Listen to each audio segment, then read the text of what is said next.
الحمد لله العلي الأكبر والصلاة والسلام على سيد البشر شفيع الأمم في يوم المحشر وعلى آله وأصحابه السرج الغرر. أما بعد فقد قال الله تعالى في القرآن المجيد والفرقان الحميد: يا أيها الذين آمنوا اتقوا الله وكونوا مع الصادقين. صدق الله العظيم وصدق رسوله النبي الأمين المتين الكريم ونحن على ذلك لمن الشاهدين والشاكرين والحمد لله رب العالمين.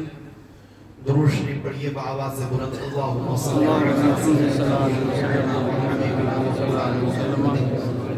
صلاة والسلام عليك يا رسول الله وبارك وسلم صلاة وسلام عليك يا رسول الله صلى الله تعالى عليه وسلم.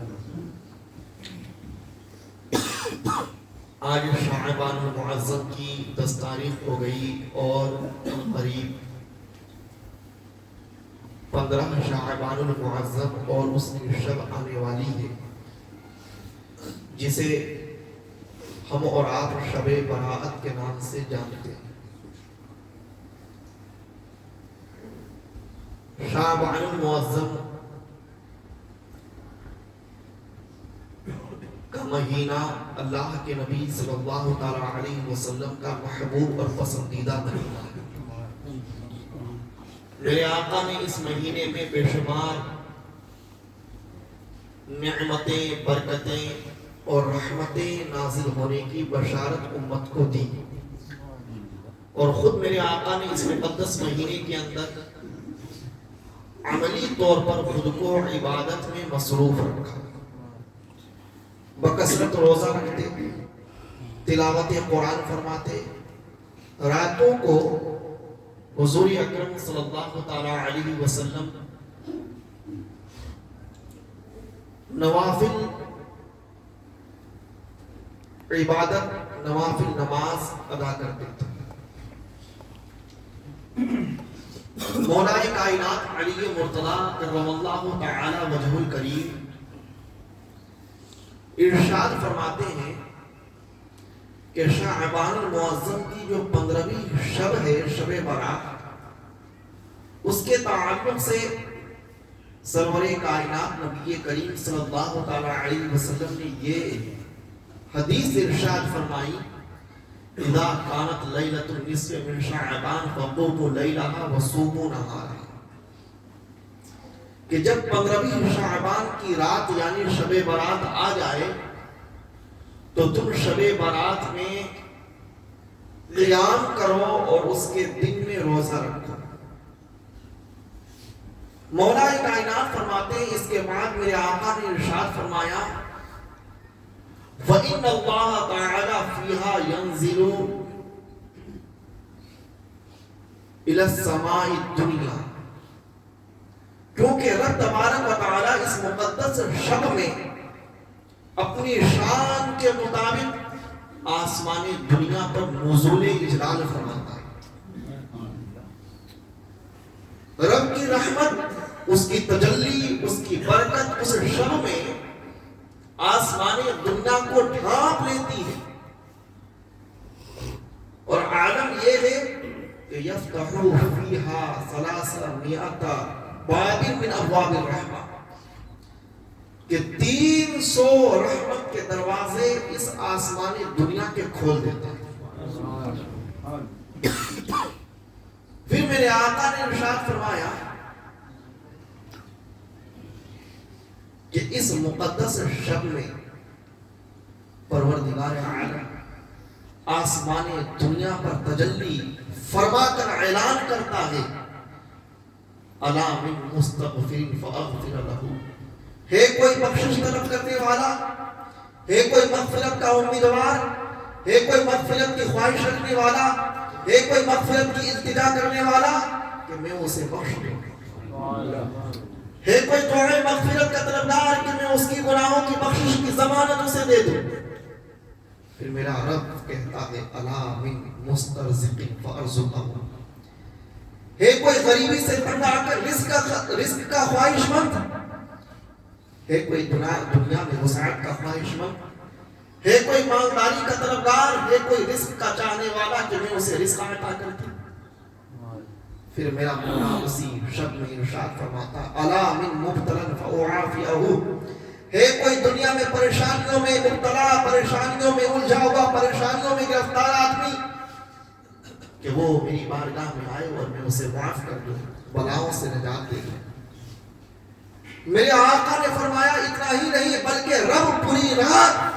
اپنے بندوں کو مخاطب کر رہا ہوتا ہے الا من قضا الا من قضا الا من قضا، ہے کوئی ایسا، ہے کوئی ایسا، ہے کوئی ایسا کہ میں اسے بخشش دیتا چلا جاؤں۔ یہ جو شب برات ہے میرے آقا نے اس میں ارشاد فرمایا کہ اس میں پروردگار عالم اپنے شان کے مطابق آسمان دنیا پر تجلی فرماتا ہے، اور تجلی فرمانے کے بعد اعلان کر رہا ہے کہ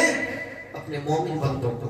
پکار پکار کر کے رہا ہے اے بندو آؤ، آج میری رحمت کا دروازہ کھلا ہوا ہے، آج میری بخشش کا دروازہ کھلا ہوا ہے، آج میری معافی کا دروازہ کھلا ہوا ہے، آج میری شان ستاری تمہارا استقبال کرنے کو تیار ہے، بس تم اپنی زبان سے جملے ادا کرو، یہاں آسمانوں پر تمہارے جملوں پر آمین کہنے کے لیے فرشتے کھڑے ہیں۔ آج کا عالم یہ ہے کہ شب برات میں بہت افسوس کے ساتھ کہنا پڑتا ہے ہمارے نوجوان بچے موٹر سائیکلوں اور گاڑیوں پر گشت لگاتے ہوئے گھومتے اور پھرتے،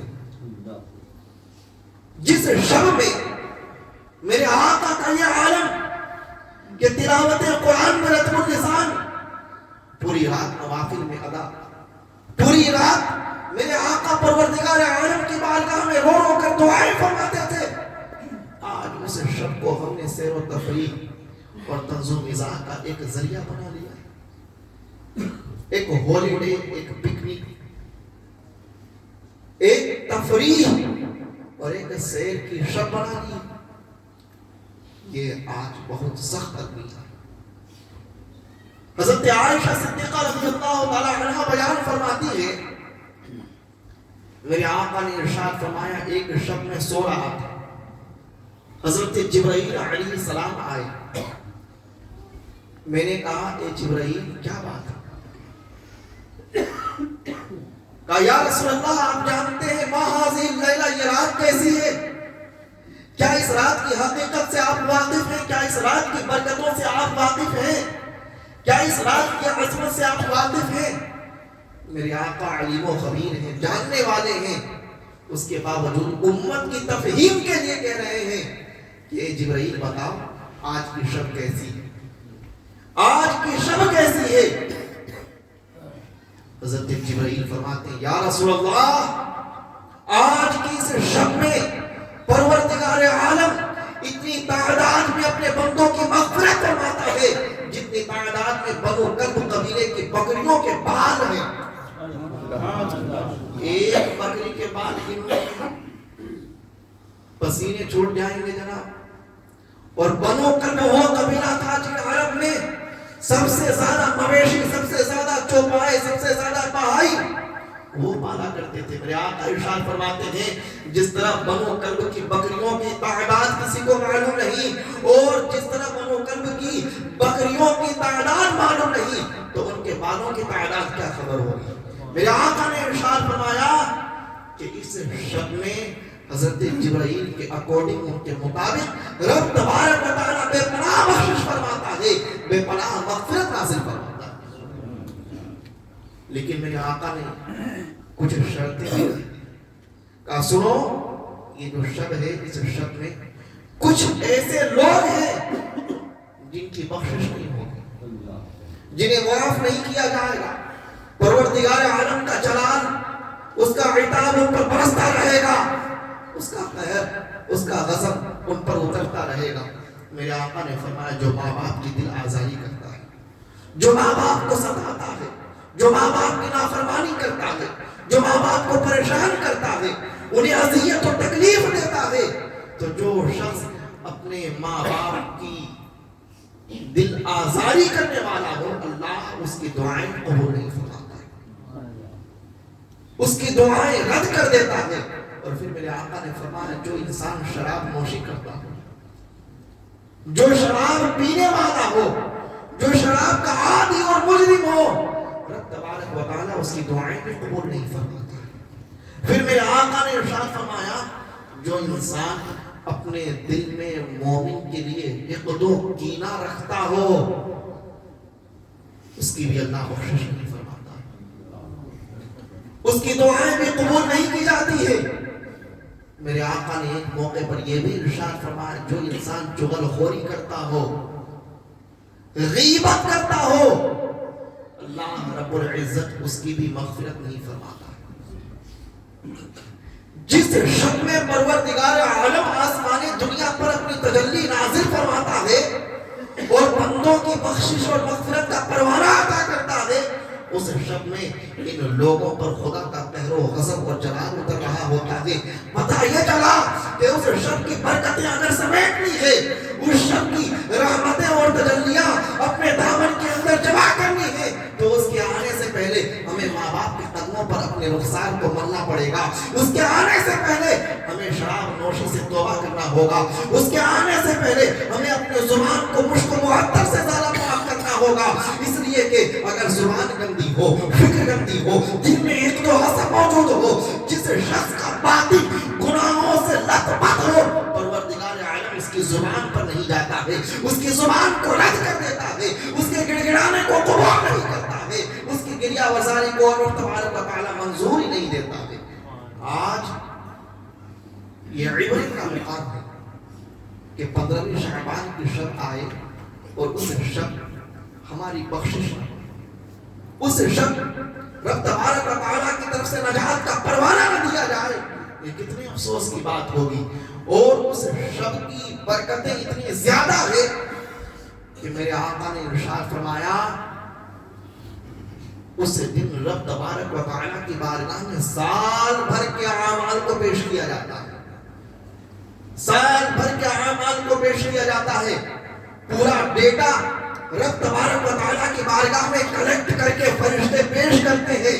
کہ کس بندے کے نامہ اعمال میں نیکیاں ہیں، کس بندے کے نامہ اعمال میں برائیاں ہیں۔ جب رب تبارک و تعالیٰ کی بارگاہ میں ہمارا نامہ اعمال پیش کیا جا رہا ہو اور اس عالم میں ہم گناہوں میں مبتلا ہو، سٹے بازی میں مبتلا ہو، جوا میں مبتلا ہو، شراب نوشی میں مبتلا ہو، زیر و سیاحت کر رہے ہو، یہ کس قدر افسوس کی بات ہے، یہ کس قدر بشرگی کی بات ہے، یہ کس قدر شرمندگی کی بات ہے کہ جس شب میں ہمیں رب کی بارگاہ کے اندر اپنے آپ کو حاضر کر کے یہ دعا کرنی چاہیے، اے مولا میرے اعمال اگر نیکیوں کے کم ہے، پروردگار میرے گناہوں کو بخش دے، میری نیکیوں کا اضافہ فرما دے اور میری خطاؤں کو درگزر فرما دے، میرے حسنات کو قبول کر دے۔ جس شب میں رب کی طرف متوجہ ہو کر مکمل طور پر چین و سکون اور اطمینان قلبی کے لیے دعائیں کرنی ہے، اس شب کو ہم نے ٹھٹے بازی کا ایک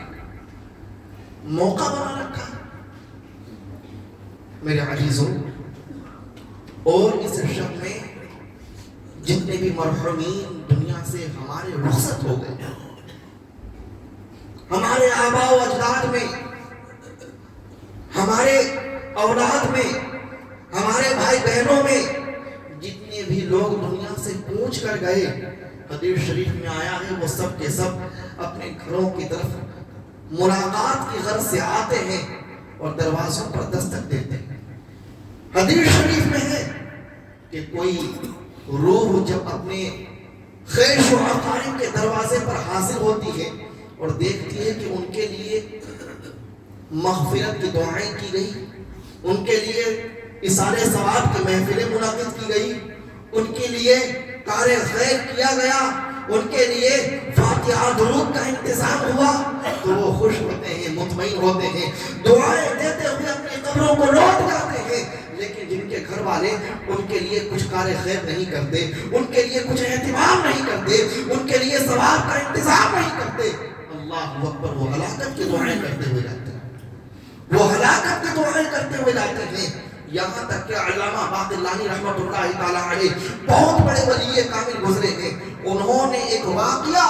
یہ ذکر کیا ہے کہ ایک مرتبہ میں نے خواب میں دیکھا قبرستان کے سارے مردے اپنی قبروں سے اٹھے ہوئے ہیں اور سب خوش ہیں، مطمئن ہیں، کسی کا لباس عمدہ ہے، کسی کے پاس میں خوبصورت تھالی موجود ہے، بہترین گفٹ موجود ہے، شاندار تحفہ تحائف موجود ہے، لیکن ایک بندہ ہے جو کنارے میں کھڑا ہے انتہائی غمزدہ ہے، افسردہ ہے، دل کا مارا ہوا ہے، آپ اس کے قریب جاتے کہتے ہیں بھائی بتا آج سب خوش ہیں تو غمزدہ کیوں ہے، تو ناراض کیوں ہے؟ علامہ باقلانی کہتے ہیں اس نے خواب میں مجھے کہا کہ میں ناراض اس لیے ہوں کہ میں نے اپنے پیچھے صرف ایک بیٹے کو چھوڑا ہے، لیکن وہ بھی ایسا نالائق نکما ہے کہ کبھی میرے لیے نہ ثواب نہ درود نہ فاتحہ نہ قرآن آیات نہ نوافل کا کچھ اہتمام کرتا ہے، جس کی وجہ سے مجھے نہ ترقی درجات حاصل ہو رہی ہے نہ قبر کے عذاب و وبال سے نجات مل رہی ہے۔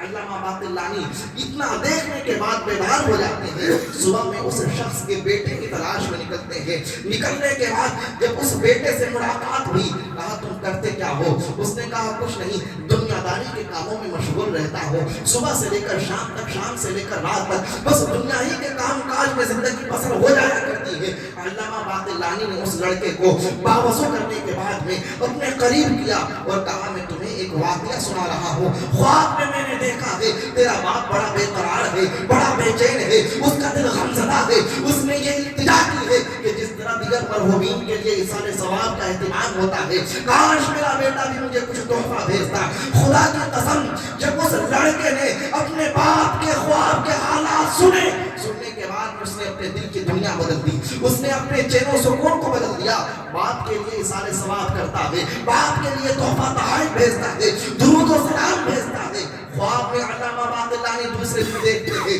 کہ وہ شخص انتہائی خوبصورت دیدہ زیب سفید پوشاک میں ملبوس ہے اور انتہائی روشن و چمکدار چہرہ ہے اور اس کے ہاتھ میں خوبصورت تھالیاں موجود ہیں۔ علامہ باقلانی نے کہا اے بھائی آج تیری حالت اتنی خوبصورت کیسے ہو گئی؟ انہوں نے کہا حضرت آپ نے میرے بیٹے کو جا کے سمجھایا ہے، سمجھنے کے بعد میں اس نے میرے لیے اس قدر اہتمام کیا کہ پروردگار نے قبر کی مشقتوں سے مجھے نجات دلا دی ہے، قبر کی مصیبتوں سے مجھے نجات عطا کر دی ہے، اور آج میرے پاس میں یہ جو آپ انتظامات دیکھ رہے ہیں یہ اس کے ایصال ثواب کی وجہ سے ہے، اس کے ہدیہ اور تحائف کی وجہ سے ہے۔ آج عالم یہ ہے کہ قبر بھی جانے کی، حاضری دینے کی توفیق نہیں ملتی ہے، ثواب کرنا تو دور کی بات ہے۔ اس شب میں جائیے اپنے مرحومین سے ملاقات کیجئے، ان کی قبروں پر 4 منٹ بیٹھ کر یہ خیال کیجئے کہ ایک دن ہمیں بھی اس قبر کی آغوش میں جانا ہے، ایک دن ہمیں بھی برزخ کے حالات کا سامنا کرنا ہے، ایک گھڑی ایسے آنے والی ہے کہ جس میں ہمارے اوپر منکر و نکیر سوالات کے بوچھار نہیں ہوں گے، ایک وقت ایسا آنے والا ہے کہ جس میں ہمارے امتحان کو ہم سے گزرنا ہے، ہماری آزمائش ہونی ہے۔ اس گھڑی کو جا کر کے چند منٹ کے لیے، لمحے کے لیے اپنے باپ کی قبر پر، اپنی ماں کی قبر پر، اپنے دادا کی قبر پر، اپنی دادی کی قبر پر، اپنے خیش و اقارب کی قبروں پر جا کر کے اپنی زندگی اور حالات کا تصفیہ اور تجزیہ کیجئے کہ ایک وقت ایسا آئے گا کہ ہمارا یہ صوفہ چھوٹ جائے گا، ہماری یہ گاڑی چھوٹ جائے گی، ہمارا یہ بنگلہ چھوٹ جائے گا، ہماری یہ ایسے چھوٹ جائے گی، ہماری تمام رات کی چیزیں اور دنیاوی ساز و سامان پیچھے رہ جائیں گے۔ ایک دن ہمیں اس لہر میں اترنا ہے، اس قبر میں اترنا ہے، اس گھاٹی میں اترنا ہے اور دل دوز اور ہلاکت میں ڈالنے والی چیزوں کا سامنا کرنا ہے۔ چین اسی کے لیے ہے جس نے نمازیں پڑھی ہیں، چین اسی کے لیے ہے جس نے روزے رکھے ہیں، چین اسی کے لیے ہے جس نے عبادتیں کی ہے، چین اسی کے لیے ہے جس نے قبر کی تیاری اور آخرت کا سامان اکٹھا کیا ہے۔ یہ دنیا داری ہمیں دنیا ہی تک رکھنے والی ہے، دنیا میں کیے ہوئے دینداری کے اعمال ساتھ آنے والے ہیں۔ میرے عزیزوں آج ہمیں اور آپ کو سبق لینے کی ضرورت ہے، اور میں آپ کو بتاؤں میرے آقا اس شب میں اپنی امت کو بڑا یاد کرتے ہیں۔ حضرت عائشہ صدیقہ رضی اللہ عنہا بیان کرتی ہے ایک مرتبہ مصطفیٰ کریم میرے بستر پہ موجود تھے، اچانک نصف رات میں میری آنکھ کھلی، میں دیکھتی ہوں کہ آقا کریم یہاں موجود نہیں، میں حضور اکرم صلی اللہ علیہ وسلم کی تلاش میں اپنے حجرے سے باہر نکلتا کہ حضور کہاں گئے۔ یہ حضرت عائشہ صدیقہ رضی اللہ عنہا بیان کرتی ہے میں جب جنت البقیع کے قریب پہنچی دیکھتی ہوں کہ میرے آقا وہاں کریا وزاری کر رہے ہیں، میرے آقا دعائیں فرما رہے ہیں، اپنی امت کے لیے بخشش کی تمنا کر رہے ہیں، مسلمانوں کے لیے پروردگار عالم کی بارگاہ میں التجا کر رہے ہیں۔ میرے آقا کے قریب جب حضرت عائشہ پہنچی، حضرت عائشہ نے کہا یا رسول اللہ آپ یہاں؟ کہا اے عائشہ تمہیں معلوم نہیں آج پروردگار عالم نے اس مقدس رات میں آسمان دنیا پر نزول اجلال فرمایا ہے اور پکار پکار کر کہہ رہا ہے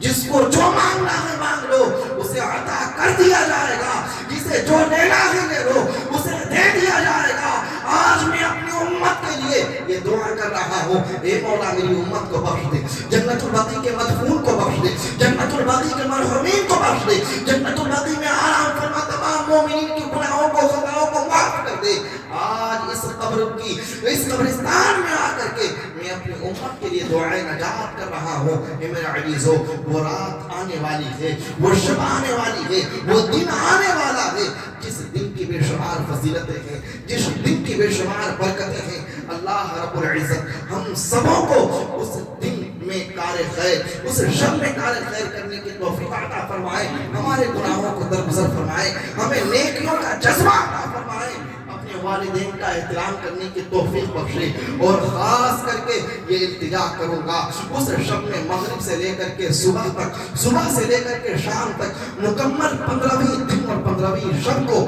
آپ حضرات کوشش کیجئے کہ ایک ایک اعضاء آپ کے گناہوں سے محفوظ رہے، ایک ایک جزو بدن گناہوں سے محفوظ رہے، مکمل طور پر نیکیوں کی جانب متوجہ اور راغب ہو جائیے گا کہ پروردگار عالم کس کی